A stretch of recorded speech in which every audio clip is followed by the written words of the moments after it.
You're now watching Showbiz Snob, your daily showbiz update. Marami na talaga ang gumagawa ng mga fake news ngayon sa social media at nakaka-alarma na nga ito. Ilan sa mga celebrity ang ginagawa nila ng issue, katulad na lamang nila Piolo Pascual at Pops Fernandez na hindi naman lingid sa marami na nagkaroon ng relasyon. Ito'y ayon na rin sa revelasyon ng singer na si Pops Fernandez.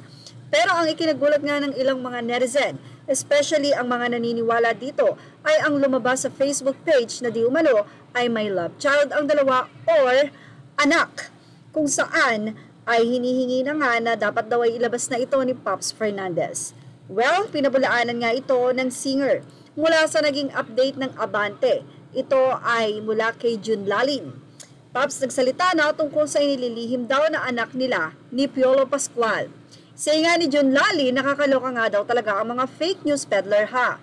Porque kumikita nga mga ito sa mga content nila sa SOCMED ay kung ano-ano na ngang issue ang iniimbento ng mga ito.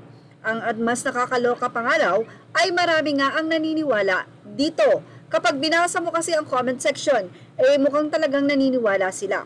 Muntik na nga kaming matumba sa dialogue ng isang friend namin ayon kay June Lalin. June, umaming ka. May anak pala si Pops Fernandez kay Piolo Pascual. Sabi yan ng friend namin na parang naniniwala na totoong-totoo nga. Sa Facebook nga raw niya nakita ang tungkol doon.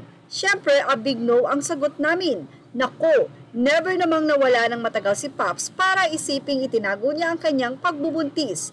Yes, naging magkarelasyon talaga sina Pops at Piolo at hindi naman daw inilihim ang bagay na iyon sa mga malalapit sa kanila. Pero yung palabasing nagbuntis si Pops at may isa silang anak ni Piolo, that's a big lie and a big no.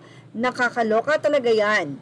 Nang makausap nga namin si Pops, natatawa na lang siya. Sabi niya, sa Facebook yan. May mga nagpapadala rin sa akin.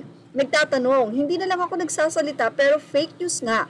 I think yung mga nagpo-post na ganyan, na content nila sa mga account nila, they're doing that kasi kumikita sila. Pero sana nga matigil na. Yung iba kasi basta naniniwala.